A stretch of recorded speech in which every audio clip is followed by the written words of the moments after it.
Good morning પ્રિય વિદ્યાર્થીઓ, મજામાં બધા? પ્રશ્ન નંબર 7 આપણે ચેપ્ટર 6 માં આવ્યા હતા. ખૂબ જ સરસ મજાના સવાલો અને ખૂબ જ સરસ મજાનું ચેપ્ટર છે. જોડે જોડે ધ્યાન આપજો. 7મો સવાલ, કાર્તેજીય યામાક્ષ પદ્ધતિના એકમ સદિશ વચ્ચેનો ડોટ ગુણાકાર મેળવો. તો બોલો. તો પ્રિય વિદ્યાર્થીઓ, કાર્તેજીય યામાક્ષ પદ્ધતિ એટલે શું? તો એક્સ અક્ષ, વાય અક્ષ અને ઝેડ અક્ષ. બોલો, કાર્તેજીય યામાક્ષ પદ્ધતિ એટલે એક્સ અક્ષ, વાય અક્ષ અને ઝેડ અક્ષ. તો કાર્તેજીય યામાક્ષ પદ્ધતિમાં એક્સ અક્ષની દિશા દર્શાવવા માટેનો એકમ સદિશ આઈ કેરેટ, વાય અક્ષની દિશા દર્શાવવા માટેનો એકમ સદિશ જે કેરેટ અને ઝેડ અક્ષની દિશા દર્શાવવા માટે એનો એકમ સદિશ કે કેરેટ છે. તો બોલો, કાર્તેજીય યામાક્ષ પદ્ધતિમાં એક્સ અક્ષની દિશા દર્શાવવા માટેનો એકમ સદિશ આઈ કેરેટ, વાય અક્ષની દિશા દર્શાવવા માટેનો એકમ સદિશ જે કેરેટ અને ઝેડ અક્ષની દિશા દર્શાવવા માટેનો એકમ સદિશ કે કેરેટ. આવું મેં ચેપ્ટર નંબર 4 માં પ્રિય વિદ્યાર્થીઓ તમને સમજાવી દીધું છે. તો બોલો, એક્સ અક્ષની દિશા દર્શાવવા માટેનો એકમ સદિશ આઈ કેરેટ, વાય અક્ષની દિશા દર્શાવવા માટેનો એકમ સદિશ જે કેરેટ અને ઝેડ અક્ષની દિશા દર્શાવવા માટેનો એકમ સદિશ કે કેરેટ. હવે એક વાત તમને સમજાવું કે આઈ કેરેટ ડોટ આઈ કેરેટ લખવું હોય તો માનાંકમાં આઈ કેરેટ, માનાંકમાં આઈ કેરેટ કોસ શૂન્ય લખાય. કેમ? તો આઈ કેરેટ એ એક્સ અક્ષની દિશા દર્શાવતો એકમ સદિશ છે. તો બોલો, આઈ કેરેટ ડોટ આઈ કેરેટ લખો તો આઈ કેરેટનો આઈ કેરેટ સાથેનો ખૂણો શૂન્ય બને. બોલો, આઈ કેરેટનો આઈ કેરેટ સાથેનો ખૂણો કેવો બને? શૂન્ય બને. એટલે માનાંકમાં આઈ કેરેટ, માનાંકમાં આઈ કેરેટ કોસ શૂન્ય. હવે માનાંકમાં આઈ કેરેટ એટલે 1, માનાંકમાં આઈ કેરેટ એટલે 1, કોસ શૂન્ય એટલે 1, એટલે આના બરાબર 1 લખાય. તો આઈ કેરેટ ડોટ આઈ કેરેટ બરાબર 1. આ જ રીતે જે કેરેટ ડોટ જે કેરેટ બરાબર માનાંકમાં જે કેરેટ, માનાંકમાં જે કેરેટ કોસ શૂન્ય. તો અહીંયા માનાંકમાં જે કેરેટ એટલે તો માનાંકમાં જે કેરેટ તો એકમ સદિશનું મૂલ્ય 1, એકમ સદિશનું મૂલ્ય 1, કોસ શૂન્યની કિંમત 1 એટલે 1. કે કેરેટ ડોટ કે કેરેટ બરાબર માનાંકમાં કે કેરેટ, માનાંકમાં કે કેરેટ કોસ શૂન્ય. કેમ એવું? તો તમે એ સદિશ ડોટ બી સદિશનું સૂત્ર જાણો છો કે માનાંકમાં એ સદિશ, માનાંકમાં બી સદિશ કોસ થીટા. તો આ સૂત્રને આપણે ફોલો કરીએ તો તમે અહીંયા એ સદિશની જગ્યાએ આઈ કેરેટ લખ્યું, બી સદિશની જગ્યાએ આઈ કેરેટ, તો માનાંકમાં એની જગ્યાએ આઈ કેરેટ, માનાંકમાં બીની જગ્યાએ આઈ કેરેટ. પણ આઈ કેરેટ ડોટ આઈ કેરેટ હોય તો એની વચ્ચેનો ખૂણો શૂન્ય, જે કેરેટ ડોટ જે કેરેટ હોય તો એની વચ્ચેનો ખૂણો શૂન્ય અને કે કેરેટ ડોટ કે કેરેટ હોય તો એની વચ્ચેનો ખૂણો શૂન્ય. તો બોલો, માનાંકમાં કે કેરેટ એટલે 1, માનાંકમાં કે કેરેટ એટલે 1, કોસ શૂન્યની કિંમત 1 એટલે 1 આવશે. ખબર પડી? ચલો હવે બીજું, આઈ કેરેટ ડોટ જે કેરેટ. તો બોલો, આઈ કેરેટ એ એક્સ અક્ષની દિશા દર્શાવતો એકમ સદિશ છે અને જે કેરેટ એ વાય અક્ષની દિશા દર્શાવતો એકમ સદિશ છે. તો એક્સ અક્ષ અને વાય અક્ષ પરસ્પર લંબ હોય એટલે આના બરાબર આપણે માનાંકમાં આઈ કેરેટ, માનાંકમાં જે કેરેટ અને કોસ 90 લખી શકીએ. બધાને ખબર છે કે એકમ સદિશનું મૂલ્ય 1, એકમ સદિશનું મૂલ્ય 1, કોસ 90 ની કિંમત 0 એટલે આ 0 આવે. તો એનો મતલબ, અને આમે તમને ખબર જ છે કે પરસ્પર લંબ સદિશોનો અદિશ ગુણાકાર 0 હોય છે. બોલો, પરસ્પર લંબ સદિશોનો અદિશ ગુણાકાર 0 હોય છે. એટલે આઈ કેરેટ ડોટ જે કેરેટ બરાબર 0. આ જ રીતે જે caret dot k caret is equal to 0 અને કે કેરેટ ડોટ આઈ કેરેટ બરાબર 0. તો બોલો, આઈ કેરેટ ડોટ જે કેરેટ બરાબર 0, જે કેરેટ ડોટ કે કેરેટ બરાબર 0, કે કેરેટ ડોટ આઈ કેરેટ બરાબર 0. તો આમ તમારે શોર્ટકટમાં જો મોઢે કરવું હોય તો સરખું સરખું હોય તો 1, આવું યાદ રાખવાનું, અને અલગ અલગ હોય તો 0. આટલું યાદ રહેશે. બોલો, શું કીધું મેં? સરખું સરખું હોય તો 1 અને અલગ અલગ હોય તો 0. આપણે સાબિત પણ કર્યું, પણ આ રીતે આપણે શોર્ટકટ યાદ રાખી શકીએ. આઈ ડોટ જેની જગ્યાએ જે કેરેટ ડોટ આઈ કેરેટ હોય તો પણ 0, કે કેરેટ ડોટ જે કેરેટ હોય તો પણ 0, આઈ કેરેટ ડોટ કે કેરેટ હોય તો પણ 0. બોલો સરખું સરખું હોય તો 1 અને અલગ અલગ હોય તો 0. ખબર પડી? આ રીતે આપણે અહીંયા કાર્ટેજીય યામાક્ષ પદ્ધતિનો આ સવાલ ખાસ એટલે ખાસ અગત્યનો છે, બધાએ યાદ રાખવાનો. જે પણ ડિફિકલ્ટીઝ હોય એ તમે મને કહેતા રહેજો. ઓકે પ્રિય વિદ્યાર્થીઓ, ચલો હવે આપણે 8મા સવાલની વાત કરીએ. તો 8મો સવાલ, સદિશોના કાર્ટેજીય ઘટકોના સ્વરૂપમાં અદિશ ગુણાકાર મેળવો. તો આપણે કાર્ટેજીય ઘટકોના સ્વરૂપમાં એટલે આઈ કેરેટ, જે કેરેટ અને કે કેરેટ એના સ્વરૂપમાં અદિશ ગુણાકાર મેળવવાનો છે. તો બોલો ધારો કે કોઈ એ સદિશ એને ત્રિપરિમાણમાં AXI કેરેટ પ્લસ AY જે કેરેટ પ્લસ AZ કે કેરેટ વડે રજૂ કરી શકાય છે. બી સદિશને ત્રિપરિમાણમાં BXI caret plus BY j caret plus BZ k caret વડે રજૂ કરી શકાય છે. હવે એ સદિશ ડોટ બી સદિશ બરાબર એ સદિશની જગ્યાએ AXI કેરેટ પ્લસ AY જે કેરેટ પ્લસ AZ કે કેરેટ ડોટ બી સદિશની જગ્યાએ BXI caret plus BY j caret plus BZ k caret. હવે એક વાત યાદ રાખો, આ આઈ કેરેટનો આ ત્રણેય પદો સાથે આપણે ગુણાકાર પહેલા કરીએ તો જોજો શું થાય. AX into BX i caret dot i caret plus AX BY i caret dot j caret plus AX BZ i caret dot k caret વત્તા AY નો ત્રણેય સાથે ગુણાકાર કરીએ તો AY BX j caret dot i caret plus AY BY j caret dot j caret plus AY BZ j caret dot k caret. આવી જ રીતે પ્રિય વિદ્યાર્થીઓ AZ નો આ ત્રણેય પદ સાથે ગુણાકાર તો AZ BX k caret dot i caret plus AZ BY k caret dot j caret plus AZ BZ k caret dot k caret. આવશે આવું પાક્કું? હવે આપણે એક વાત સમજીએ. તો આપણને ખબર છે કે સરખું સરખું હોય ત્યાં 1 થાય. તો આઈ કેરેટ ડોટ આઈ કેરેટ જે કેરેટ ડોટ જે કેરેટ કે કેરેટ ડોટ કે કેરેટ. તો અહીંયા 1 લખાશે, અહીંયા 1 લખાશે, અહીંયા 1 લખાશે, પણ બાકી બધે 0 0 થશે કારણ કે અલગ અલગ છે. એટલે આ પદ 0 થઈ જશે, આ 0 થઈ જશે, આ 0 થઈ જશે, આ 0, આ 0 અને આ 0. તો બોલો અહીં સરખું સરખું 1, બાકી બધું 0. તો અહીંયા તમારે AX BX i caret dot i caret 1 plus AY BY j caret dot j caret 1 plus AZ BZ k caret dot k caret 1. એટલે અહીંયા શું લખાશે બોલો? AX BX plus AY BY plus AZ BZ. તો આ પરિણામ બધાએ ખાસ યાદ રાખવાનું. તો આ બે સદિશોનો અદિશ ગુણાકાર માટેનું સૂત્ર આવી ગયું છે.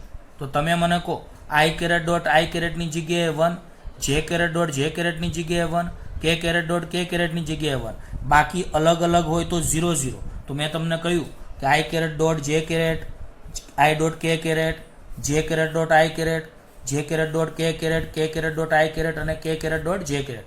આ બધા પદ 0 એટલે આ બધા પદ કેન્સલ થઈ જશે અને અહીંયા પદ વધશે. એટલે એ સદિશ ડોટ બી સદિશ બરાબર AX BX plus AY BY plus AZ BZ તમે લખી શકો છો. હવે પ્રશ્ન નંબર 9, બે સદિશોનો અદિશ ગુણાકારની મદદથી તેમની વચ્ચેનો કોણ શોધો. બોલો બે સદિશોનો અદિશ ગુણાકારની મદદથી તેમની વચ્ચેનો ખૂણો શોધવાનો છે. માની લો કે કોઈ એક એ સદિશ છે અને કોઈ બી સદિશ છે, એની વચ્ચેનો ખૂણો થીટા છે. તો આ ખૂણો થીટા આપણે શોધવો છે. તો પ્રિય વિદ્યાર્થીઓ આપણે આ સૂત્ર તો જાણીએ છીએ કે એ સદિશ ડોટ બી સદિશ બરાબર માનાંકમાં એ સદિશ માનાંકમાં બી સદિશ કોસ થીટા. હવે આ મૂલ્ય બે રીતે દર્શાવે. આવું ના લખવું હોય તો એ બી કોસ થીટા પણ લખી શકાય. તો આ તો બધાને ખબર જ છે કે એ સદિશનું મૂલ્ય બે રીતે દર્શાવી શકાય. જો માનાંક રાખવું હોય તો તમારે તીર રાખવું પડે, અને માનાંક કાઢવું હોય તો તીર કાઢી નાખવું પડે. તો એ સદિશ ડોટ બી સદિશ બરાબર એ બી કોસ થીટા. હવે આપણે આ માનાંકમાં એક ગુણાકારમાં છે ને ભાગાકારમાં લઈ જઈએ તો બોલો એ સદિશ ડોટ બી સદિશ અપોન માનાંકમાં એ સદિશ માનાંકમાં બી સદિશ બરાબર કોસ થીટા લખાય. એટલે કે કોસ થીટા બરાબર એ સદિશ ડોટ બી સદિશ અપોન માનાંકમાં એ સદિશ માનાંકમાં બી સદિશ લખાય. હવે આપણે ઉપર હમણાં જ એક સૂત્ર તાર્યું કે એ સદિશ ડોટ બી સદિશની જગ્યાએ તમે એ x b x plus a y b y plus a z BZ લખી શકો છો. તો અહીંયા હું એક કામ કરું છું કે કોસ થીટા બરાબર એ સદિશ ડોટ બી સદિશની જગ્યાએ a x b x plus a y b y plus a z BZ અને માનાંકમાં એ સદિશની જગ્યાએ કોઈપણ સદિશનું મૂલ્ય એ તેના ઘટકોના વર્ગના સરવાળાના વર્ગમૂળ જેટલું. હા કે ના? બોલો કોઈપણ સદિશનું મૂલ્ય તેના ઘટકોના વર્ગના સરવાળાના વર્ગમૂળ જેટલું. તો આ સૂત્ર આપણે દાખલા માટે ખૂબ જ કામનું છે, યાદ રાખજો. તો બોલો એ સદિશ ડોટ બી સદિશ બરાબર માનાંકમાં એ સદિશ માનાંકમાં બી સદિશ કોસ થીટા. માનાંકમાં એ સદિશ માનાંકમાં બી સદિશ ગુણાકારમાં છે ને નીચે લઈ જાઓ તો એ સદિશ ડોટ બી સદિશ અપોન માનાંકમાં એ સદિશ માનાંકમાં બી સદિશ કોસ થીટા. તો કોસ થીટા બરાબર એ સદિશ ડોટ બી સદિશ અપોન માનાંકમાં એ સદિશ ડોટ માનાંકમાં બી સદિશ. તો કોસ થીટા બરાબર એ સદિશ ડોટ બી સદિશની જગ્યાએ a x b x plus a y b y plus a z b z upon કોઈપણ સદિશનું મૂલ્ય એટલે તેના ઘટકોના વર્ગના સરવાળાનું વર્ગમૂળ. માનાંકમાં બી સદિશ એટલે પણ કોઈપણ સદિશનું મૂલ્ય તેના ઘટકોના વર્ગનો સરવાળો તેનું વર્ગમૂળ. હવે તમે કોસને પહેલી બાજુ લઈ જાઓ તો આ સ્વરૂપ પણ લખી શકાય. થીટા બરાબર કોસ ઇનવર્સ એ સદિશ ડોટ બી સદિશ અને માનાંકમાં એ સદિશ માનાંકમાં બી સદિશ. તો આવું પણ તમે લખી શકો છો. તો બોલો થીટાને કરતા બનાવો તો કોસ પહેલી બાજુ જાય તો થીટા બરાબર કોસ ઇનવર્સ એ સદિશ ડોટ બી સદિશ અપોન માનાંકમાં એ સદિશ ડોટ માનાંકમાં બી સદિશ. હવે પ્રિય વિદ્યાર્થીઓ 1 થી 9 સવાલ આપણે પૂરા કર્યા. પ્રશ્ન નંબર 10 કાર્ય અને ગતિ ઉર્જાની વ્યાખ્યા લખો. તો આગળના જે સવાલો હતા બધા બેઝિક સવાલો હતા જે આ પાઠના જ છે અને ત્યાં આપણે એનસીઆરટીની ચોપડીમાં આપેલા જ છે, એટલે પાકા મોઢે કરવાના જ છે. બરાબર. હવે આપણે આ પાઠમાં કાર્ય અને ગતિ ઉર્જાની વાત કરીએ. પ્રિય વિદ્યાર્થીઓ, બધાને ખબર છે કે કાર્યનું સામાન્ય સૂત્ર બળ ગુણ્યા સ્થાનાંતર. તો બોલો બળ અને બળ લાગતું હોય તે દરમિયાન થતા સ્થાનાંતરના ગુણાકારને કાર્ય કહે છે. શું બોલો? તો બળ અને બળ લાગતું હોય તે દરમિયાન થતા સ્થાનાંતરના ગુણાકારને કાર્ય કહે છે. બીજી એક વાત તમને સમજાવી દઉં કે ડબલ્યુ એટલે કાર્ય, બળ એટલે એફ સદિશ, સ્થાનાંતર એટલે ડી સદિશ, પણ એનો ડોટ ગુણાકાર લખી શકાય છે. એટલે કાર્યનું સૂત્ર તમે આવું પણ લખી શકો છો. તો એફ સદિશ ડોટ ડી સદિશ બરાબર એફ ડી કોસ થીટા. હવે જો બળ અને સ્થાનાંતર એક જ દિશામાં હોય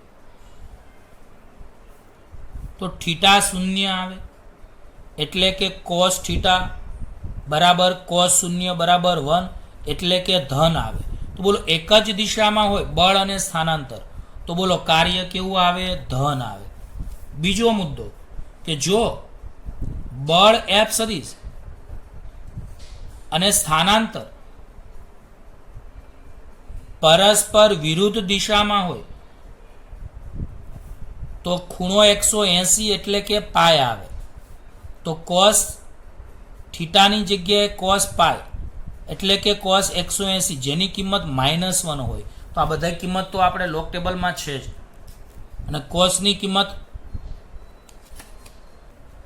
તો બોલો જો બે સદિશો બળ અને સ્થાનાંતર એક જ દિશામાં હોય તો ખૂણો 0 બને. એટલે કોસ થીટા બરાબર કોસ 0 બરાબર 1, એટલે આ ધન આવે તો કાર્ય ધન આવે.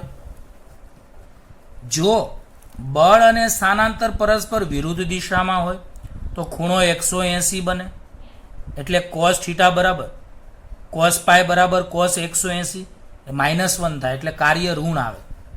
ખબર પડી કેવી રીતે? ચલો અહીંયા હું તમને સમજાવી દઉં. W બરાબર FD, અહીંયા cos 0 લખો તો cos 0 ની કિંમત +1 આવે, એટલે કાર્ય ધન આવે +FD. પણ W બરાબર FD cos પાય હોય એટલે 180 હોય તો એની કિંમત -1 આવે, એટલે -FD, એટલે કાર્ય ઋણ આવે. અને ત્રીજી કન્ડિશન કે જો બળ F સદિશ અને સ્થાનાંતર પરસ્પર લંબ હોય તો θ બરાબર 90 એટલે કે π/2 બને. તો કાર્ય W બરાબર FD cos π/2 અને cos π/2 ની કિંમત 0, એટલે કાર્ય તમને કેવું મળે? 0 મળે. કાર્ય કેવું મળે? 0 મળે. ઓકે, ચલો આની પછી ગતિ ઉર્જા વિશેનો આપણે થોડો ખ્યાલ સ્પષ્ટ કરીએ. ગતિ ઉર્જા વિશેનો ખ્યાલ. ચલો, ગતિ ઉર્જા કોને કહેવાય? તો કોઈ પણ ઉર્જા શું છે? તો કોઈ પણ ઉર્જા એટલે કાર્ય કરવાની ક્ષમતા.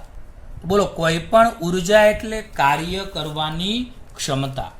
તો ગતિ ઉર્જાની વ્યાખ્યા આ પ્રમાણે તમે આપી શકો છો કે પદાર્થની ગતિના કારણે તેમાં રહેલ કાર્ય કરવાની ક્ષમતાને ગતિ ઉર્જા કહે છે. બોલો, પદાર્થની ગતિના કારણે તેમાં રહેલ કાર્ય કરવાની ક્ષમતાને ગતિ ઉર્જા કહે છે. બીજી એક વાત સામાન્ય ખબર છે આપણને કે જો પદાર્થ વધારે ઝડપથી ગતિ કરે તો તેની ગતિ ઉર્જા વધારે હોય છે, અને જો પદાર્થ ઓછી ઝડપથી ગતિ કરે તો તેની ગતિ ઉર્જા ઓછી હોય છે. તો ટૂંકમાં બોલો, જો વધારે ઝડપથી પદાર્થ ગતિ કરે તો ગતિ ઉર્જા વધારે, ઓછી ઝડપથી પદાર્થ ગતિ કરે તો ગતિ ઉર્જા કેવી હોય છે? ઓછી હોય છે. હવે ગતિ ઉર્જાની આપણે બીજી વ્યાખ્યા પણ આપી શકીએ છીએ. ગતિ ઉર્જાને ઇંગ્લિશમાં કાઇનેટિક એનર્જી કહેવાય. બોલો, ગતિ ઉર્જાને ઇંગ્લિશમાં શું કહેવાય? Kinetic energy. એની સંજ્ઞા k છે, અને k બરાબર તમે 1/2 mv² પણ લખી શકો છો, એટલે કે mv²/2. તો આની વ્યાખ્યા આ પ્રમાણે થાય, જ્યાં m બધાને ખબર છે, જ્યાં m એટલે પદાર્થનું દળ અને v એટલે પદાર્થની ઝડપ અથવા વેગ. તો બોલો, પદાર્થના દળ અને તેના વેગના વર્ગના ગુણાકારના અડધા મૂલ્યને ગતિ ઉર્જા કહે છે. બોલો, તો પદાર્થના દળ અને તેના વેગના વર્ગના ગુણાકારના અડધા મૂલ્યને ગતિ ઉર્જા કહે છે. ફરીવાર ગતિ ઉર્જાની બે વ્યાખ્યા કે પદાર્થની ગતિના કારણે તેમાં રહેલી કાર્ય કરવાની ક્ષમતાને ગતિ ઉર્જા કહે છે. બીજું, પદાર્થના દળ અને તેના વેગના વર્ગના ગુણાકારના અડધા મૂલ્યને ગતિ ઉર્જા કહે છે. હવે પ્રશ્ન નંબર 11.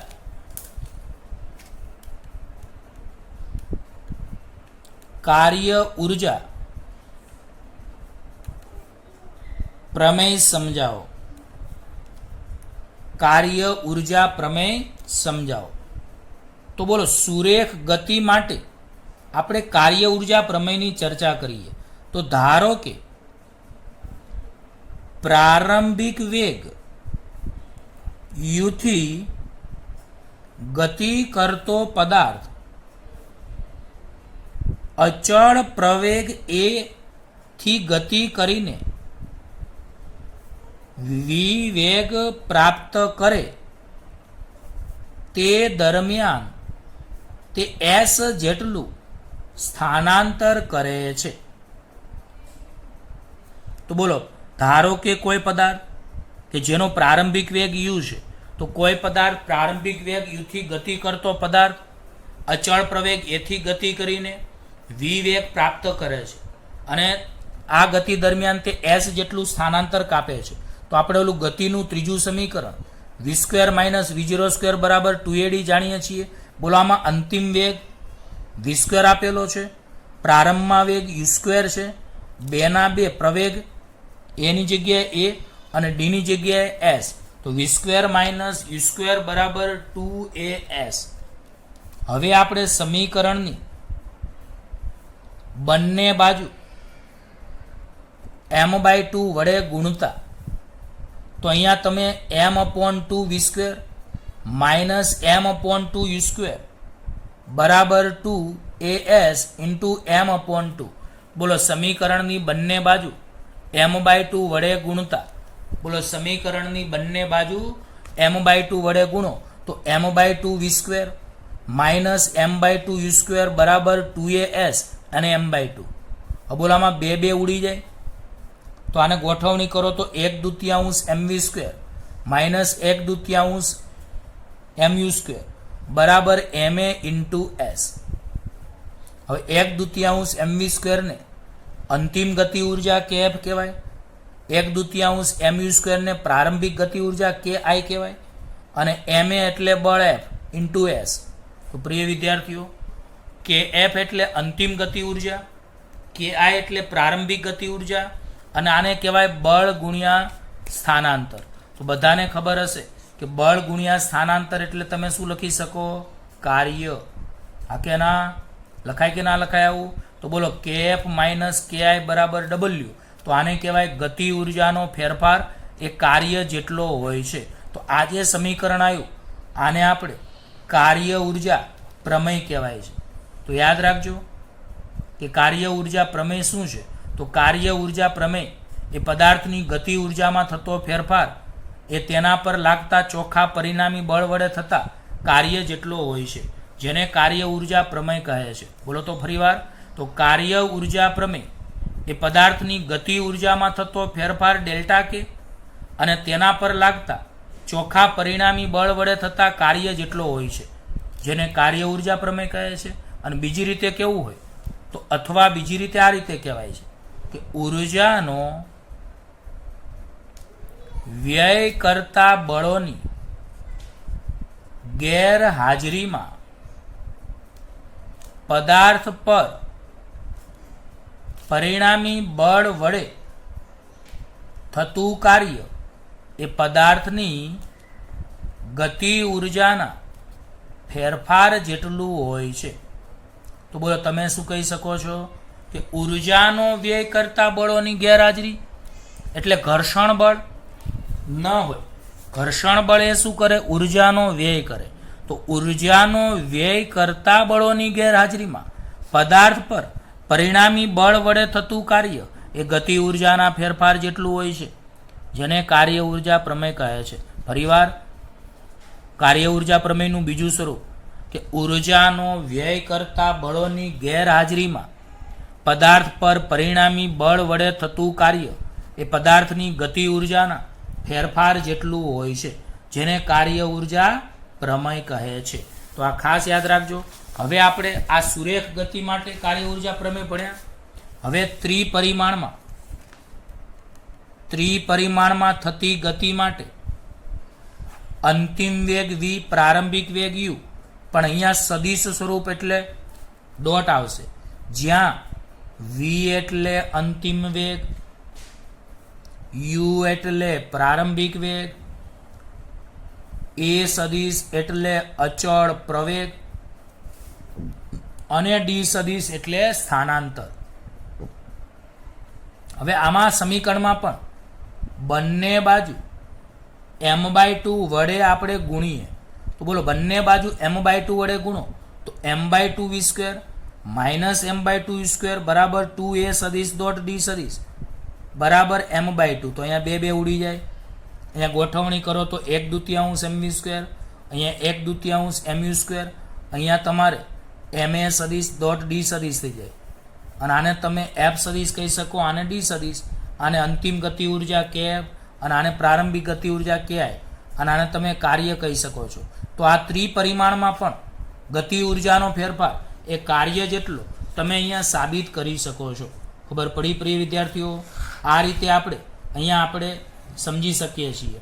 અને હવે આપણે એક સવાલ બીજો સમજીએ છીએ. પ્રશ્ન 15,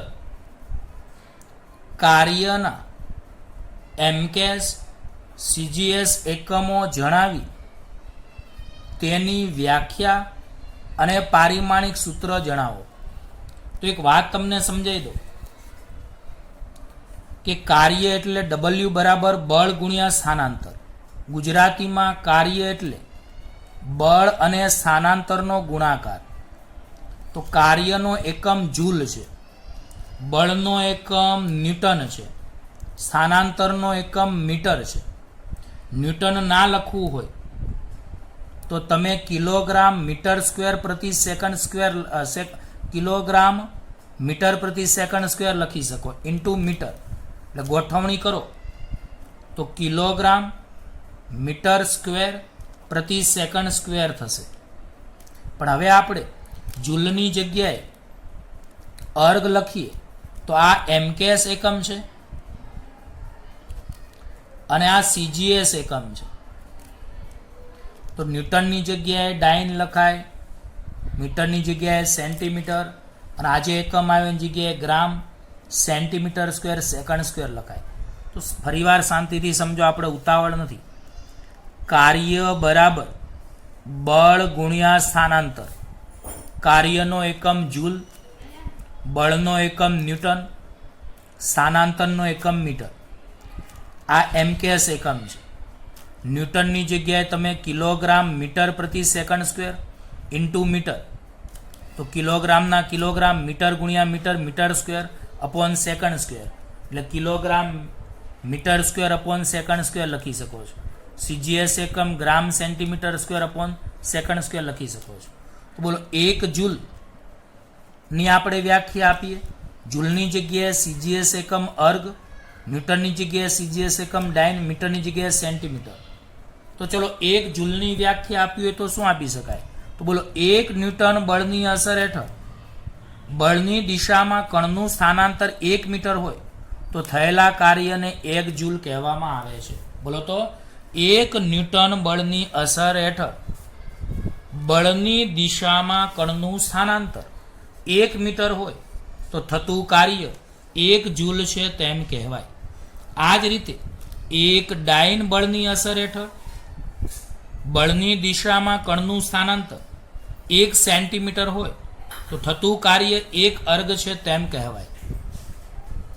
બધાને ખ્યાલ આવી ગયો? તો બોલો, એક ન્યૂટન બળની અસર હેઠળ બળની દિશામાં થતું સ્થાનાંતર 1 મીટર હોય તો થયેલા કાર્યને 1 જૂલ કહેવાય છે. આ જ રીતે એક ડાઇન બળની અસર હેઠળ પદાર્થનું બળની દિશામાં થતું સ્થાનાંતર 1 સેન્ટીમીટર હોય તો થતું કાર્ય 1 અર્ગ છે તેમ કહેવાય છે. બધાને ખ્યાલ આવી ગયો? પાક્કું? અને તમે અહીંયા જૂલ બરાબર ન્યૂટન ઇન્ટુ સેકન્ડ છપાણું છે, જે ભૂલ છે. છેલ્લે જૂલ બરાબર ન્યૂટન ઇન્ટુ સેકન્ડ નહીં, પણ ન્યૂટન ઇન્ટુ મીટર થશે. ન્યૂટન ઇન્ટુ કેટલા થશે? મીટર આવશે. તો જૂલ બરાબર ન્યૂટન ઇન્ટુ કેટલા લખી શકાય? મીટર લખી શકાય. તો હવે પ્રિય વિદ્યાર્થીઓ, એક 13મો સવાલ મેં ઓલરેડી ચલાવી દીધેલો છે. 13મો સવાલ મેં તમને ઓલરેડી ચલાવી દીધેલો છે. જો એ આ રીતનો સવાલ છે. 13મો, કાર્ય ધન ક્યારે મળે, કાર્ય ઋણ ક્યારે મળે? તો બોલો, કાર્યનું વ્યાપક સૂત્ર W બરાબર FD cos થીટા છે. જ્યારે બળ અને સ્થાનાંતર વચ્ચેના ખૂણાનું મૂલ્ય 0 હોય કે 0 થી 90 ની વચ્ચે હોય, એટલે કે થીટા બરાબર 0 હોય કે થીટા લેસ ધેન 90 હોય, તો પ્રથમ ચરણ આવે. અને પ્રથમ ચરણમાં કોસ થીટા ધન હોય, એને માટે કાર્ય ધન મળે. આ સ્થિતિમાં જો કાર્ય ધન આવે તો એવું કહેવાય કે બળ વડે પદાર્થ પર કાર્ય થાય છે. જો બળ અને સ્થાનાંતર વચ્ચેના ખૂણાનું મૂલ્ય 90 થી 180 ની વચ્ચે કે 180 હોય, એટલે કે થીટા બરાબર 180, એટલે કે થીટા ગ્રેટર ધેન 90. એટલે તમે આવું લખી શકો છો, 90 થી મોટા, 90 greater less than theta less than 180, એટલે 90 થી મોટા અને 180 થી નાના અથવા 180, તો કોસ થીટા બીજા ચરણમાં આવે. અને બીજા ચરણમાં કોસ ઋણ હોય, તેથી કાર્ય ઋણ આવે. જો કાર્ય ઋણ આવે તો પદાર્થ વડે બળની વિરુદ્ધ દિશામાં કાર્ય થાય છે તેમ કહેવાય. તો બોલો, જો ખૂણો થીટા 0 આવે, કાં તો થીટા 90 થી નાનો હોય, તો પ્રથમ ચરણ આવે અને cos થીટા ધન આવે તો કાર્ય ધન મળે. જો તો કાર્ય ધન આવે તો એવું કહી શકાય કે બળ વડે પદાર્થ પર કાર્ય થાય છે, પરંતુ જો બળ અને સ્થાનાંતર વચ્ચેનો ખૂણો થીટા 180 એટલે કે 90 થી મોટો અને 180 હોય તો બીજું ચરણ આવે, એમાં cos થીટા ઋણ આવે. તેથી આ સંજોગોમાં કાર્ય ઋણ મળે, અને કાર્ય ઋણ મળે તો પદાર્થ વડે બળની વિરુદ્ધ દિશામાં કાર્ય થાય છે તેમ કહી શકાય. તો અહીંયા આપણે 13મો અને 15મો સવાલ પૂરા કર્યા. વચ્ચે સમય હોય એને અનુરૂપ આપણે નાના નાના સવાલો વચ્ચે ચલાવતા જઈએ છીએ. તમે દરરોજનું દરરોજ મહેરબાની કરીને મોઢે કરતા રહેજો. બાકીનું આપણે આવતા લેક્ચરમાં મળીએ. ધન્યવાદ.